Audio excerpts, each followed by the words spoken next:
اعوذ باللہ من الشیطان الرجیم، بسم اللہ الرحمن الرحیم، الحمدللہ رب العالمین، ثم الصلاۃ والسلام علی اشرف الانبیاء والمرسلین، اللہم صلی علی محمد وآل محمد وعجل فرجہم۔ معزز ناظرین، السلام علیکم ورحمۃ اللہ وبرکاتہ۔ آپ کا اپنا میزبان سید عطا عباس آپ کے اپنے پروگرام حسینی پروانے میں استقبال کرتے ہیں۔ جیسا کہ آپ کے علم میں ہے کہ اس پروگرام کا ہدف و مقصد شہدائے کربلا کی عظمت اور ان کے مقام اور ان کی فضیلت کو آپ تک کے بیان کرنے کے لیے ہمارے ساتھ موجود ہیں حجت الاسلام والمسلمین عالی جناب مولانا مصطفیٰ علی خان ادیب الہندی صاحب قبلہ و کعبہ۔ السلام علیکم۔ علیکم السلام ورحمۃ اللہ۔ اور شہدائے کربلا کی عظمت اور فضیلت کے اوپر کئی ایپیسوڈ سے آپ نے وہ تحقیق کے جو آپ کے پاس موجود ہے اور فہرست کے حوالے سے فہرست کے مطابق آپ نے شہدائے کربلا کی عظمت کو بیان کیا ہے، لہذا آج کے پروگرام میں آپ کس شہید کربلا کی عظمت اور فضیلت کو ناظرین تک کے بیان کریں گے؟ اعوذ باللہ من الشیطان الرجیم، بسم اللہ الرحمن الرحیم، الحمدللہ رب العالمین، وصلی اللہ علی سیدنا محمد وعلیہ الطیبین الطاہرین۔ شہدائے کربلا کی فہرست میں ہم لوگ مسلسل ان افراد کا نام آپ کے سامنے ذکر کر رہے ہیں جن کو کسی بھی مورخ نے، کسی بھی مختل نگار نے اپنی کتاب میں یا اپنی تحقیق میں جگہ دی ہے۔ بعض کے نام تکراری ہیں، بعض کے نام جو ہیں وہ ایک سے زیادہ لوگوں کا ایک ہی نام ہے، تو اس طرح سے کئی نام ایک جیسے ہیں یا ایک شخص کے کئی نام ہم کو تاریخ میں ملتے ہیں۔ لہٰذا اس فہرست کے لحاظ سے ایک بڑا مسئلہ یہ تھا کہ ہم کس کو مقدم کریں، کس کو مؤخر کریں، لہٰذا ہم نے پہلے دن سے یہ روش اختیار کی کہ ہم الف با کے لحاظ سے، الف بے تے کی لحاظ سے جو نام الف سے ہے وہ پہلے اور جو بے سے ہے وہ بعد میں، اس طرح سے ہم شہداء کے نام کو مقدم یا مؤخر کر رہے ہیں۔ اس میں ان کی عظمت یا ان کے مقام یا درجے سے کوئی ربط نہیں ہے، بلکہ ان کے نام کا جو حرف ہے اس کے لحاظ سے ہم نے اس فہرست کو ترتیب دیا ہے۔ ہم آج جس شہید کا نام لے رہے ہیں ان کو مختل نگاروں نے بہت زیادہ ان کے بارے میں کچھ نہیں لکھا ہے۔ ان کا نام عائد بن حرب سیلانی ہے اور صرف اماد زادے نے زیارت ناہیہ کے غلط حوالے دیتے ہوئے انہیں شہید کربلا کے ذرے میں شامل کیا ہے اور عائد بن حرب سیلانی کا نام کو شامل کیا ہے۔ لیکن اگر ہم جا کر مختل کو دیکھیں اور زیارت ناہیہ اور زیارت رجبیہ کو دیکھیں تو اصل میں عائد بن مجمع مزحجی جو ہے، مزحجی یا مدجہی، یہ دو نام ہم کو ملتے ہیں۔ یہ نام ممکن ہے کہ عائد بن حرب سیلانی اسی نام سے لوگوں نے لکھ دیا گیا ہو اور وہ اصل میں عائد بن مجمع کا نام رہا ہو اور غلطی سے اس طرح سے نام آ گیا ہو۔ ان کے سلسلے میں بہت سے علماء نے اور بہت سے مختل لکھنے والوں نے شمار کیا ہے ان کا نام، اور ان کو شجاعت اور انسانیت کے بہت اعلیٰ درجے پر لکھا ہے کہ شجاع بھی تھے اور بہت اعلیٰ ظرف کے انسان تھے۔ اور قیس بن مسحر کی جب شہادت، جو امام حسین کے دوسرے ایک سفیر تھے جو خط لے کے گئے تھے کوفے، ان کی شہادت کی خبر تو اپنے والد و چند لوگوں کے ساتھ آپ کوفے سے باہر نکلے اور امام حسین علیہ السلام کی حمایت میں روانہ ہو گئے اور عزیب الحجنات کے پاس آپ کی امام حسین علیہ السلام سے ملاقات ہوئی، اور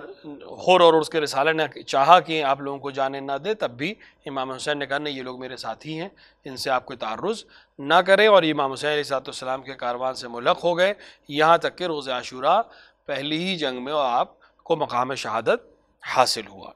تو بہت ممکن ہے کہ یہ دو نام جو عائد بن حرب سیلانی اور عائد بن مجمع ہیں، یہ اصل میں عائد بن مجمع ہی ہوں اور عائد بن سیلات کا نام غلطی سے آ گیا ہو، کیونکہ کسی اور نے سوائے اماد زادے کا کسی نے ان کا نام کو ذکر نہیں کیا، اور زیارت ناہیہ میں بھی ان کا نام ہمیں اس طرح سے نہیں ملتا ہے۔ اس کے بعد جو نام ہے وہ بہت مشہور ناموں میں سے ہے، کربلا کے دلاور ترین افراد میں سے، امام حسین کے مخلص ترین افراد میں سے ایک نام ہے جناب عابس بن ابی شبیب شاکری، جو بہت ہی مشہور امیر المومنین کے چاہنے والوں میں سے ہیں، جنہوں نے امیر المومنین کے دفاع میں بھی جنگیں کی ہیں، جنہوں نے امام حسن کا بھی ساتھ دیا اور ہمیشہ سے امام حسین علیہ السلام کے ساتھیوں میں رہے۔ کوفے میں بھی امام حسین علیہ السلام کے خط آنے کے بعد جب خط پڑھا گیا تو سب سے پہلے جن لوگوں نے تقریر کی ان میں جناب عابس کا نام ملتا ہے۔ ان کی تقریر کو تاریخ نے باقاعدہ ثبت کیا ہے کہ میں دوسروں کے سلسلے میں تو کچھ نہیں کہہ سکتا، لیکن میں اپنے آخری دم تک آپ کے اور امام حسین علیہ السلام کا ساتھ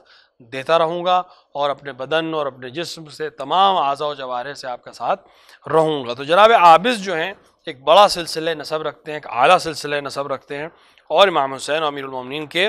ساتھیوں میں سے گنے جاتے ہیں۔ اور شب زندہ دار افراد، جو کہ شہدائے کربلا کی ایک خاصیت ہے کہ اکثر افراد وہ ہیں جو شب زندہ دار افراد ہیں، دن میں روزہ رکھنے والے افراد، رات میں جاگ کر قرآن پڑھنے والے، عبادت کرنے والے افراد، اکثریت میں یہ چیز ایک ہمیں کامن ملتی ہے۔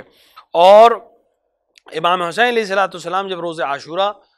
نماز کے لیے کھڑے ہوئے اور جناب زہیر اور جناب سعید آگ کے آگے کھڑے ہوئے کیونکہ دشمن مہلت نہیں دے رہا تھا، تو جناب عابس بھی ان لوگوں میں سے تھے جو امام سے کیا دفاع کرنے والوں میں سے تھے۔ اور بعض روایت میں ہے کہ آپ نے اپنے بدن کو برہنہ کر دیا تھا کہ میں برہنہ بدن سے اپنے امام کا دفاع کروں گا، یعنی ذرا بھی اپنے اوپر نہیں رکھی تھی۔ اور نماز ظہر کے بعد ایک دفعہ آپ نے یہ سوال کیا کہ اب کیا کرنا ہے، کیا ارادہ ہے، جناب شوذب سے سوال کیا کہ کیا ارادہ ہے، تو جناب عابس نے یہ کہا کہ میں چاہتا ہوں کہ اپنے جسم سے امام حسین علیہ السلام پر دفاع کروں اور اپنی جان کو ان کے قدموں میں نثار کروں۔ یہ کہہ کر آپ میدان میں آئے۔ راوی کا بیان ہے، اس کو تفصیل سے علماء نے درج کیا ہے کہ جب جناب عابس میدان میں آئے تو آپ کو سب پہچان گئے لوگ، تو عمرو سعد نے چلا کر یہ بات کہی کہ اس کے قریب کوئی نہ جانا، یہ شیر ہے، اس سے اپنے آپ کو دور رکھنا۔ تو کسی میں یہ ہمت نہیں ہو رہی تھی کہ وہ تن بتن، کیونکہ طریقہ یہی تھا کہ ایک آدمی جب جہاد کے لیے آتا ہے تو سامنے سے ایک طرف آدمی جاتا ہے،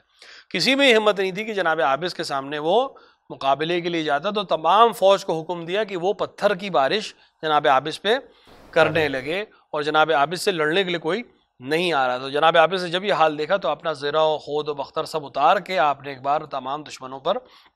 خود سے حملہ کیا، اور بعض روایت میں کہ تقریباً 200 سے زیادہ دشمنان نے امام حسین علیہ السلام کو فنار کیا، اور اس کے بعد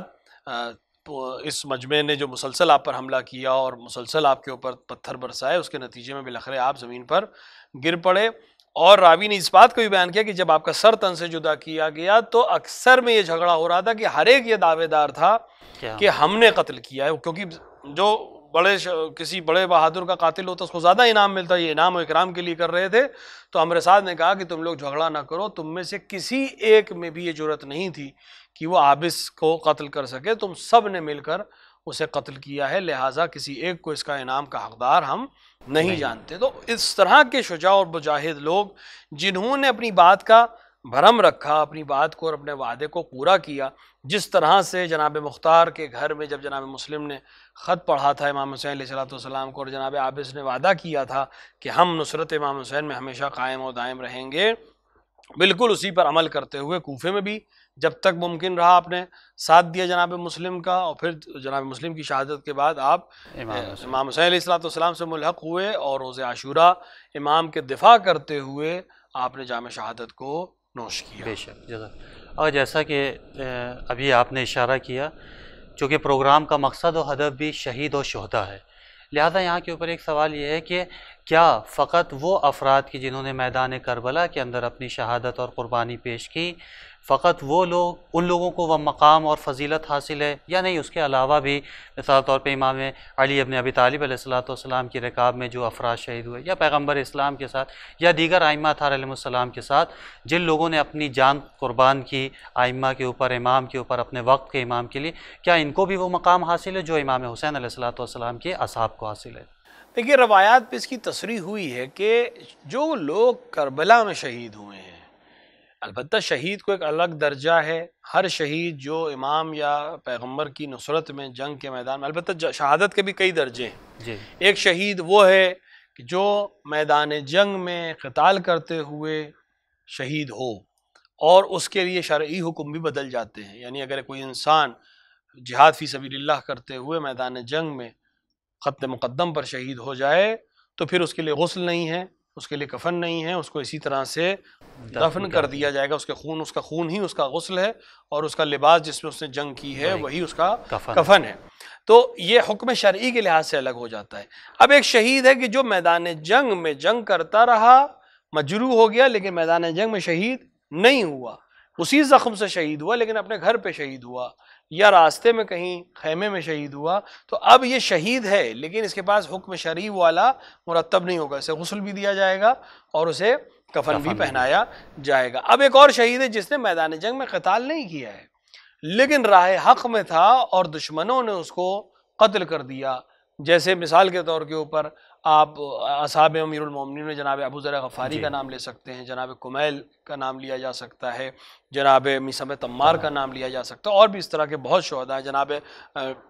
جناب محمد بن ابی بکر کا نام لیا جا سکتا ہے کہ جن کو دشمنوں نے دھوکے سے قتل کیا، جنگ کی حالت میں قتل نہیں کیا، لیکن راہ امام میں قتل کیے گئے، حمایت امام میں قتل کیے گئے، فضائل امیر المومنین بیان کرنے کے جرم میں قتل کیے گئے، تو یہ بھی شہید ہیں، لیکن اس لحاظ سے کہ معرفت امام میں دفاع کرتے ہوئے مظلومانہ قتل کیے گئے، تو یہ بھی شہید ہے، لیکن بہرحال اس کے لیے حکم شرعی دوسرا ہو جاتا ہے۔ لیکن اگر اس طرح سے ہم بات کریں کہ نہیں، میدان جنگ میں شہید جو لوگ ہوئے ہیں،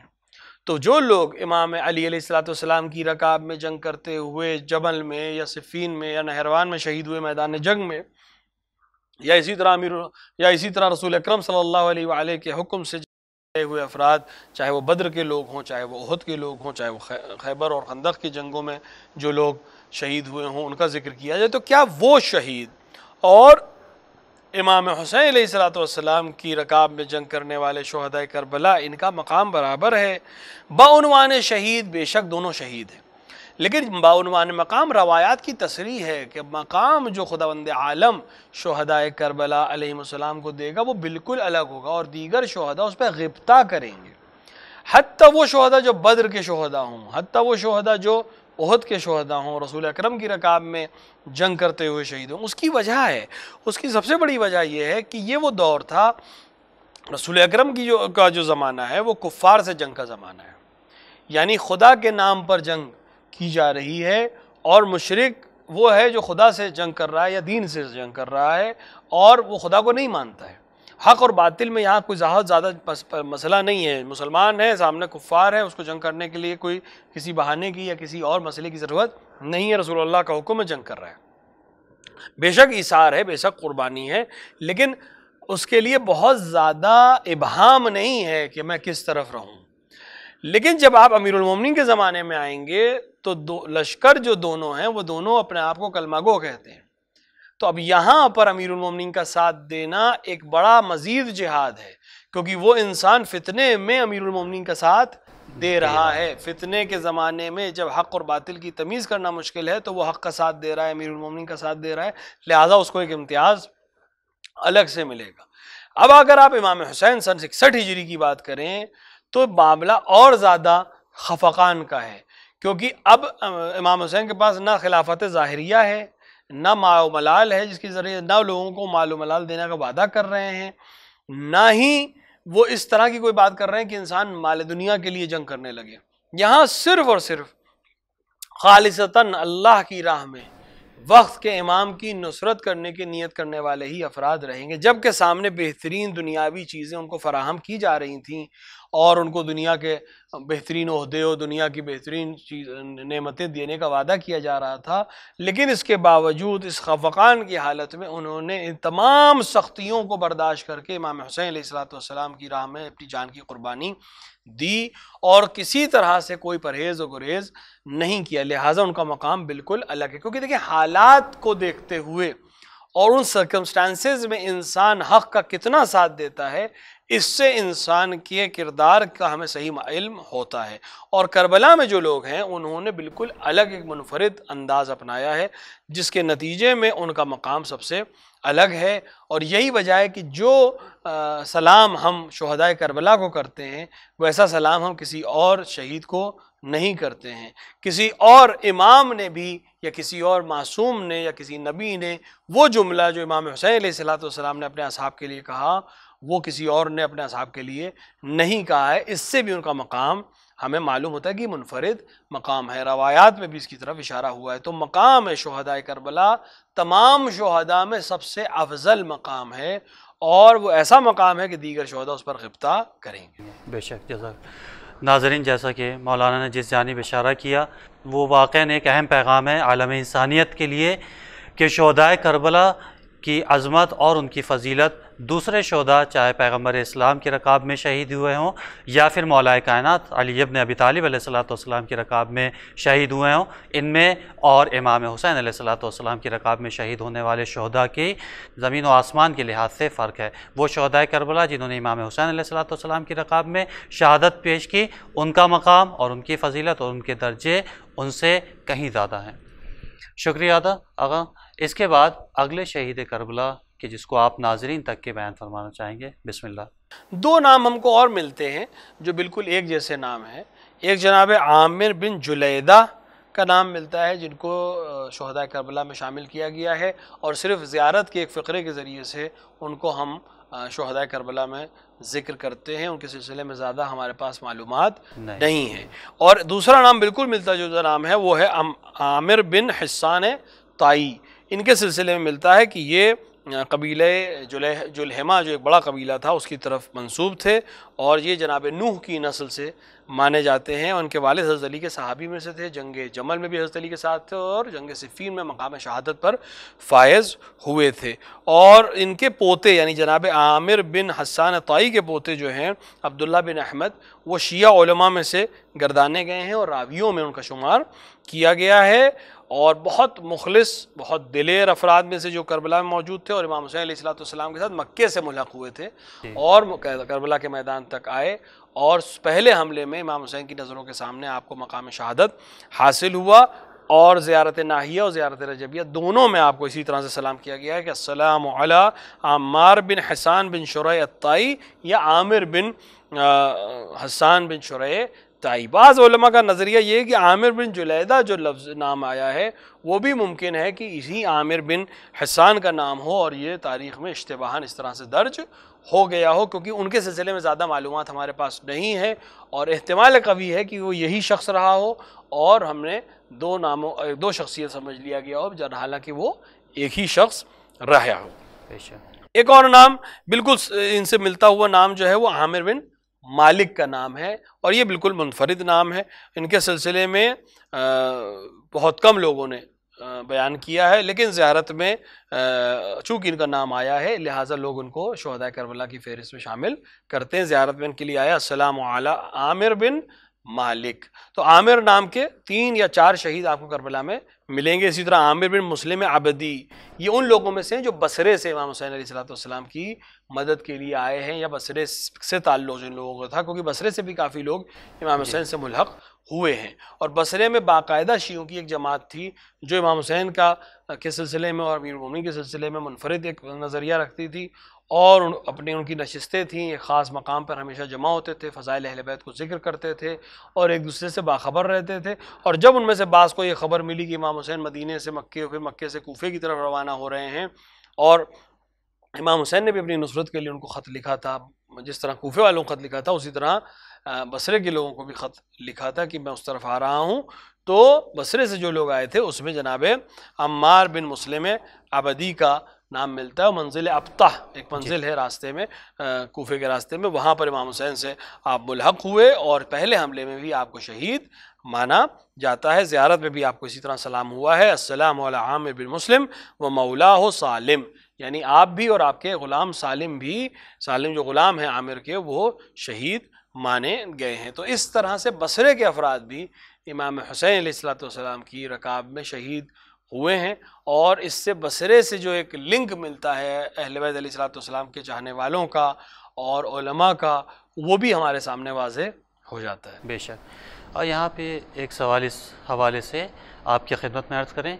کہ وہ شہداء کربلا کہ جنہوں نے اپنی جان اور اپنی قربانی جافشانی سب کچھ امام حسین علیہ السلام کی ذات مبارک کے اوپر قربان کر دی،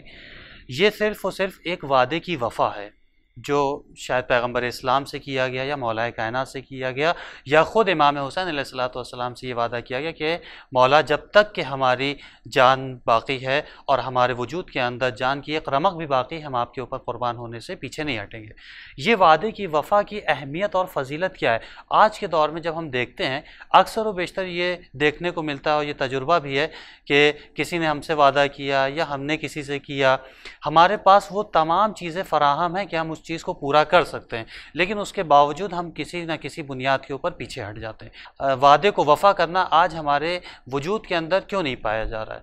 دیکھیے وعدے کی اہمیت خود اسلام نے، حتیٰ اسلام کی اگر ہم مذہب کی بات ہٹا دیں، دین کی بات ہٹا دیں، عقل انسانی اور شعور انسانی، مہذب انسان جو طبقہ رکھتا ہے، انسانی ثقافت جو ہے، مہذب کوئی بھی سوسائٹی جو ہوگی وہ اس بات کو جانتی ہے کہ اگر انسان کوئی قول دے، کوئی وعدہ کرے تو اس کو وفا کرنا چاہیے۔ حتیٰ وہ لوگ جو خدا کو نہیں مانتے وہ بھی اس چیز کو پسند کرتے ہیں کہ اگر آپ نے کوئی بات کہی ہے تو اس پر عمل کرنا چاہیے، اسی سے شرف انسان کو حاصل ہوتا ہے، اسی سے انسان کو بلندی حاصل ہوتی ہے۔ اور پیغمبر اکرم کی اگر ہم بات کریں یا ائمہ علیہم الصلوۃ والسلام کی ہم بات کریں، تعلیم اسلام کی ہم بات کریں، تو وعدے کو وفا کرنا احکامات شریعہ کے لحاظ سے واجب کی حد میں گردانا گیا ہے، یعنی اگر انسان وعدہ کرے تو پھر اس کے لیے لازم ہو جاتا ہے کہ اس وعدے کے اوپر وفا کرے۔ پیغمبر اکرم کے لیے ملتا ہے کہ آپ نے کسی شخص سے کہیں ملنے کا وعدہ کیا، یعنی اس شخص نے پیغمبر سے کہا کہ میں فلاں مقام پہ آپ سے ملوں گا، پیغمبر 3 دن تک مقررہ وقت پر مقررہ جگہ پر جا کر کئی دیر تک اس کا انتظار کرتے رہے، یعنی وہ شخص بھول گیا تھا کہ میں نے پیغمبر سے اس طرح کوئی وعدہ کیا ہے، لیکن پیغمبر 3 دن تک اس مقام پر جا کے اس شخص کا انتظار کرتے رہے۔ اس سے اہمیت، گویا پیغمبر یہ چاہتے تھے کہ لوگوں کو وعدے کی اہمیت معلوم ہو۔ اگر ایک انسان کوئی وعدہ کرے اور وفا نہ کرے تو شریعت اس چیز کو پسند نہیں کرتی ہے، اور اگر اس نے وعدہ مثال کے طور پر خدا سے کیا ہو یا آل سے کیا ہو اور نذر اور عہد شرعی کر لیا تو پھر تو اس کے اوپر کفارات بھی مرتب ہو جاتے ہیں۔ تو وعدہ کا وفا کرنا دراصل خداوند عالم سے جو عہد اور پیمان ہے اس کو وفا کرنا ہے۔ انسان کو جو اعلیٰ درجات حاصل ہوئے ان میں سے ایک چیز جو اعلیٰ بناتی ہے وہ وعدے کی وفائی ہے، اور وفا کے ساتھ اس کو پورا کرنا ہے۔ اور امیر المومنین علیہ الصلوۃ والسلام اور ائمہ علیہ الصلوۃ والسلام کی اگر ہم زندگی کو دیکھیں تو انہوں نے جو وعدے کیے ہیں اس کو پورا بھی کیا ہے، اور ساتھ ہی ساتھ اپنے اصحاب کی تربیت اس حوالے سے کی ہے کہ وہ وعدہ پورا کیا کریں۔ تو اگر ہم آج کے دور میں یہ دیکھتے ہیں کہ انسان وعدہ کر کے اس کے خلاف ورزی کرتا ہے، فراہم چیزیں نہیں دیتا ہے، پیسے لیتا ہے، وعدہ کرتا ہے 10 دن بعد دے دے گا، 10 دن بعد مانگنے پر ناراض ہو جاتا ہے، دیتا نہیں ہے، تو یہ کہیں نہ کہیں ہماری اسی تربیت کی طرف اور اسی مال حلال اور حرام کے مخلوط ہونے کی طرف لوٹتا ہے کہ انسان جو ہے وہ ان چیزوں کو نظر انداز کرنے لگتا ہے، اور ائمہ علیہ الصلوۃ والسلام کا نام تو لیتا ہے لیکن ان کی تعلیمات سے اپنے آپ کو غافل کر لیتا ہے، اور یہ بہت بڑا مسئلہ ہے۔ اگر ہم کسی انسان سے محبت کرتے ہیں، اگر ہم کسی انسان کو دوست رکھتے ہیں، اگر ہم کسی انسان کو اپنا آئیڈیل سمجھتے ہیں تو پھر ہمارے کردار میں اس کی جھلک نظر آنی چاہیے۔ اگر ہم یہ کہہ رہے ہیں کہ ہم امام حسین علیہ الصلوۃ والسلام کے چاہنے والے ہیں، اگر ہم یہ کہہ رہے ہیں کہ ہم امام حسین علیہ الصلوۃ والسلام کے پیروکار ہیں، ان کو اپنا امام مانتے ہیں، ہم اصحاب امام حسین علیہ الصلوۃ والسلام کے اوپر جان نثار ہیں، تو ہمارا عمل سے معلوم ہونا چاہیے کہ ہم واقعاً ویسے ہیں۔ اگر انہوں نے وعدہ کیا تھا کہ ہم فرزند رسول آپ کی حمایت کریں گے تو انہوں نے اس وعدے پر عمل کیا۔ اگر جناب عابد شاکری نے وعدہ کیا تھا کہ فرزند رسول ہم آپ کی حمایت کریں گے تو موت نے اور سختیوں نے ان کو اپنے وعدے سے پیچھے ہٹنے پہ مجبور نہیں کیا۔ آج ہلکی سی سچویشن بدلتی ہے، ہم کہتے ہیں صاحب وہ اب حالات بدل گئے، اب میں اس طرح سے ساتھ آپ کا نہیں دے پاؤں گا، لیکن کربلا کے شہید آ کر ہم کو یہ درس دیتے ہیں کہ جب وعدہ کیا ہے تو تمہیں وعدہ نبھانا چاہیے۔ اور کربلا سے جو بہت سے درس ہم کو ملتے ہیں ان میں ایک بہت بڑا درس یہ بھی ہے کہ وعدے کو وفا کرنا۔ اصحاب امام حسین علیہ الصلوۃ والسلام نے وعدے کو وفا کیا، امام حسین علیہ الصلوۃ والسلام نے اپنے وعدے کو وفا کیا، ابو الفضل عباس علیہ الصلوۃ والسلام نے اپنے وعدے کو وفا کیا۔ تو اگر ہم واقعاً عزادار ہیں، واقعاً امام حسین کے چاہنے والے، ان کے شیعہ ہونے کا دعویٰ کرتے ہیں، تو ہمیں بھی وعدہ اگر کیا ہے تو اس کو نبھانا چاہیے، اور کسی سے نہ صحیح تو ہم نے اپنے امام سے یہ وعدہ کیا ہے کہ ہم آپ کا ساتھ دیں گے، تو اس غیبت کے دور میں ہمیں اپنے دین کو مستحکم کرنا چاہیے اور اپنے امام کی نصرت کرنی چاہیے۔ بے شک، جزاک اللہ خیر الجزا۔ آقا بہت شکریہ، چونکہ دامن وقت میں گنجائش نہیں ہے لہذا اس پروگرام کو یہیں کے اوپر ختم کریں گے، اور انشاءاللہ اس درخواست کے ساتھ اور اس امید کے ساتھ کہ اگلے ایپیسوڈ میں آپ شہید کربلا کے عنوان کو اور ان کی فضیلت کو ہمارے ناظرین تک کے پہنچائیں گے۔